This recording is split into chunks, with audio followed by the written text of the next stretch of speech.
ബിസ്മില്ലാഹിർ റഹ്മാനിർ റഹീം.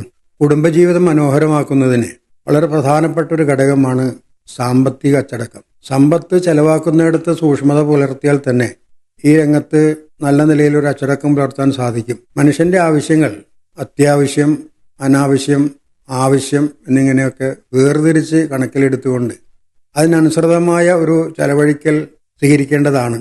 കുടുംബത്തിന്റെ വരുമാനത്തെ സംബന്ധിച്ച് കുടുംബാംഗങ്ങൾക്ക് എല്ലാവർക്കും ഒരു നല്ല ധാരണ ഉണ്ടാകേണ്ടതുണ്ട്. വരവിനനുസരിച്ച് ചെലവുകൾ പരിമിതപ്പെടുത്തുവാനും നിയന്ത്രിക്കുവാനും ശീലിക്കേണ്ടതുണ്ട്. അതുപോലെ തന്നെ കടം എന്നത് വലിയൊരു അപകടമാണ്. കടം വാങ്ങാതെ എല്ലാവർക്കും ജീവിക്കാൻ പറ്റിക്കൊള്ളണമെന്നില്ല. പക്ഷേ അതിനോടൊരു ലാഘവ ബുദ്ധി അല്ല കടത്തെ സമീപിക്കേണ്ടത്.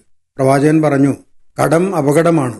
അത് പകൽ നിങ്ങളുടെ മാനം കെടുത്തും, രാത്രി നിങ്ങളുടെ ഉറക്കം കെടുത്തും. അപ്പോൾ ഈ കടം വാങ്ങേണ്ടി വരുന്നതുമൊക്കെ നമ്മൾ ചെലവഴിക്കുന്നിടത്തുള്ള സൂക്ഷ്മത കുറവുകൊണ്ടാണ് പലപ്പോഴും സംഭവിക്കുക. ധൂർത്ത്, ദുർവ്യയം, ധാരാളിത്തം പോലുള്ള സംഗതികൾ. ധൂർത്തന്മാർ പിശാചിന്റെ സഹോദരങ്ങളാണ് എന്നാണ് വിശുദ്ധ ഖുർആൻ പറയുന്നത്.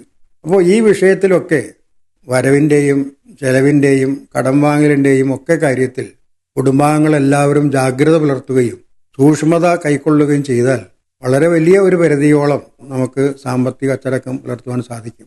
മുൻകാലങ്ങളിൽ അന്നം തേടി ഇറങ്ങുന്ന ആണുങ്ങളോട് സ്ത്രീകൾ പറയുമായിരുന്നു, യാ ഫുലാൻ ഇത്തഖില്ലാഹ ഫീന ഫഇന്ന നസ്ബിറു അലൽ ജൂഅ് വലാ നസ്ബിറു അലന്നാർ. ഇക്ക, അള്ളാനെ സൂക്ഷിക്കണം കേട്ടോ, ഞങ്ങൾ വിശപ്പ് എത്രയും സഹിച്ചോളാം, പക്ഷെ നരകാഗ്നി സഹിക്കുവാൻ ഞങ്ങളെ കൊണ്ടാവില്ല. ഇങ്ങനൊരു ജാഗ്രതയോടുകൂടി മുന്നോട്ട് പോയാൽ തീർച്ചയായും കുടുംബത്തിൽ സമാധാനമുണ്ടാകും. നല്ല മനോഹരമായ ഒരു കുടുംബജീവിതം മുന്നോട്ട് കൊണ്ടുപോകാൻ സാധിക്കും. അല്ലാഹു സുബ്ഹാനഹു വ തആല അനുഗ്രഹിക്കുമാറാകട്ടെ.